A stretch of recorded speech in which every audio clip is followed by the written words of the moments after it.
to Money, Money, Money, your weekly personal finance date with me, Surabhi Upadhyay. The budget is behind us, and so are most of the big headlines, like, of course, the minor reduction we got in the income tax rate.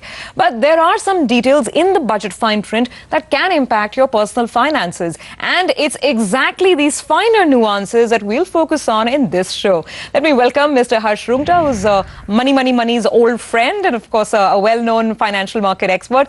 Thanks for being with us, sir. So now we've forced Mr. Roongta to draw up a top 10 of the budget. Keeps it very simple. We'll go in order. So let's start, of course, with the top 10 highlights. I'm guessing the first one is going to be the small tinkering that we saw in the income tax slab rates. Were you disappointed? I know a lot of salaried income taxpayers who were.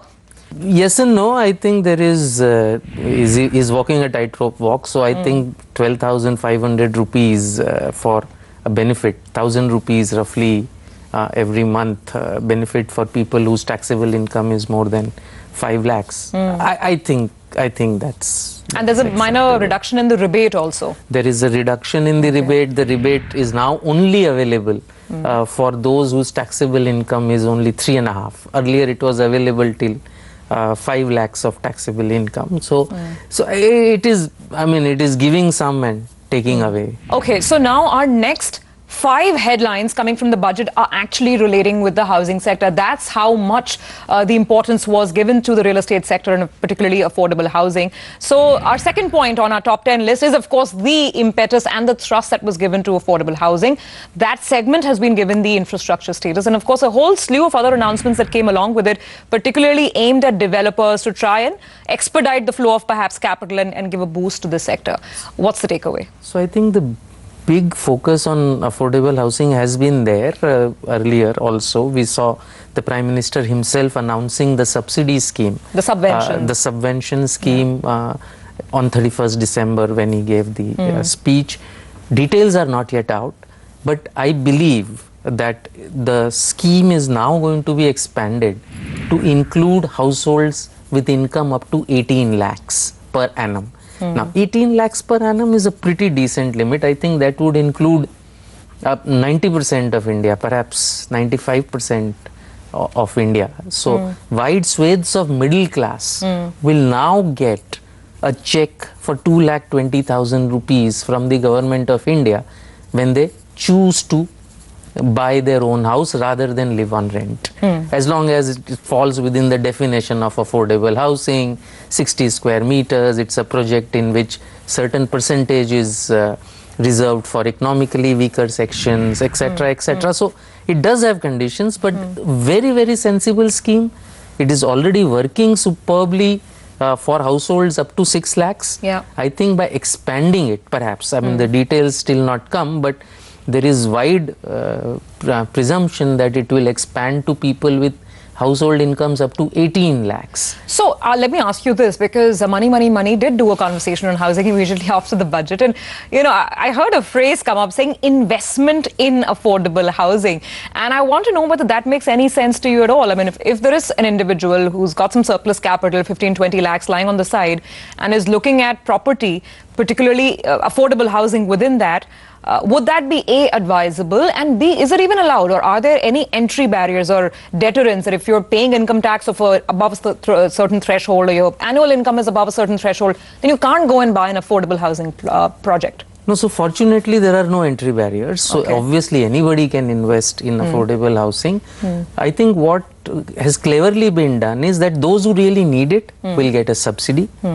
Those who don't, and for whom it is an investment. See, for the people who need it, it's not an investment. Absolutely. It's a house. Absolutely. And therefore they should get the subsidy and the subventions that the government is giving. Yeah. For those who don't really need it but are looking at it as an investment, they're removing the tax benefits. So this removal of tax benefits on multiple properties, or restricting, I won't say removal, it is restricting the tax benefits. I think all that will reduce the attractiveness of it as an investment, whilst enhancing its value as a real home for those who need it. Well, you brought me to the third point on our list, and this is also relating to housing. The big headline that came in, and a huge blow to a lot of people who had taken a home on loan, thinking that it's a good investment for them, and they were hoping to utilize the loss against that housing property. So that gets restricted to just 2 lakh rupees, right? Is this going to really impact the investment market with respect to housing?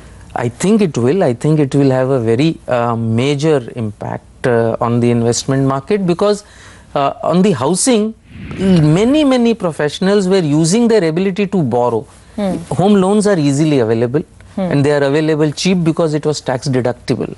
So even though the cost may be say 9%, because it is tax deductible, the effective cost was only 6%.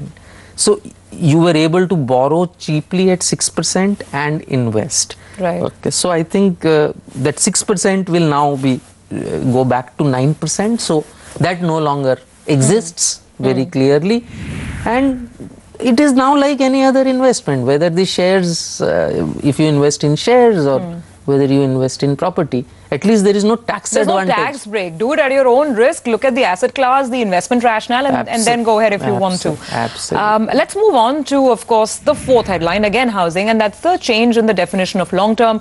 You don't have to hold a house for 3 years if you want tax benefits. You can actually sell in 2 years and get the benefits. But the way these benefits will come will also change, right? Because the calculation of indexation is changing.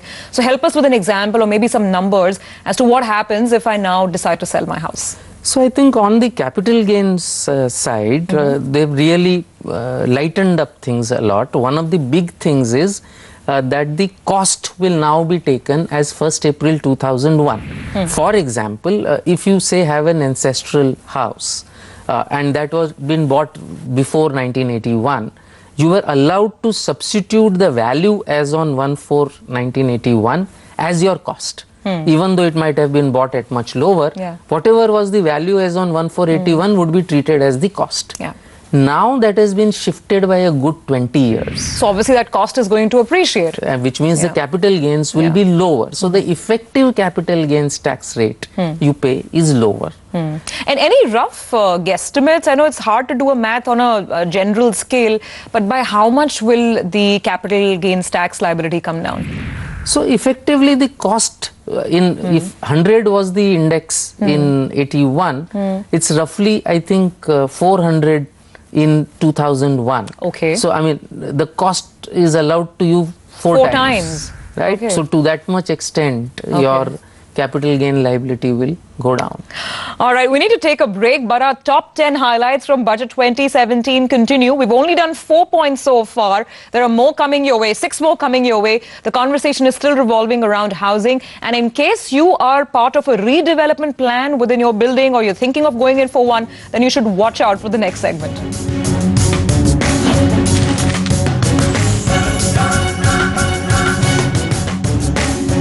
Welcome back. You're with Money, and we're doing the top 10 budget highlights from a personal finance standpoint. And out of the 10, 5 points are actually relating to housing. So I'm coming to point number 5, and this pertains to the taxation involved when a building is going for redevelopment.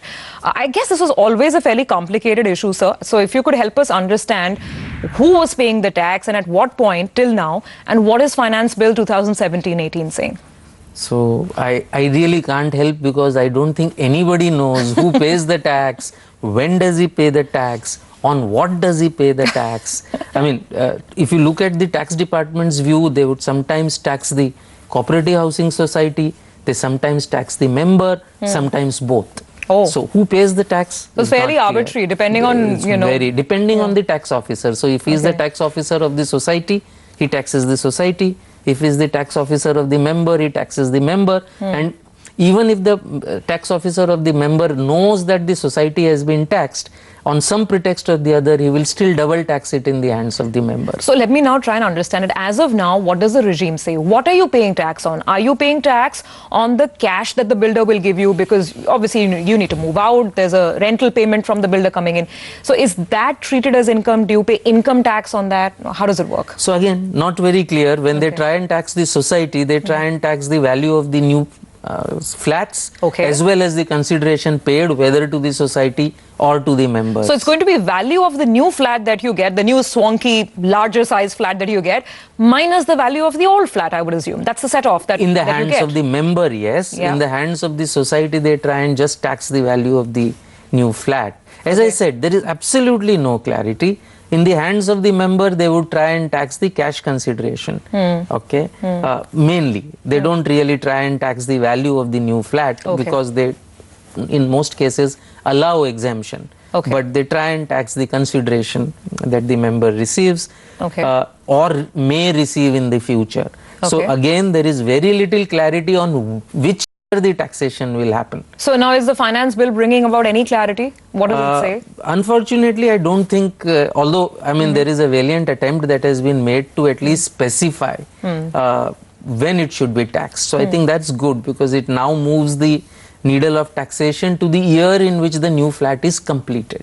Okay, So that's when you have to take care of this tax liability, whether it's a society, whether it's individual members, but you need to pay tax the year when the project is at complete. least that is what it seems to imply. Unfortunately, does not still make it very clear who will pay the tax, whether, the member or the society.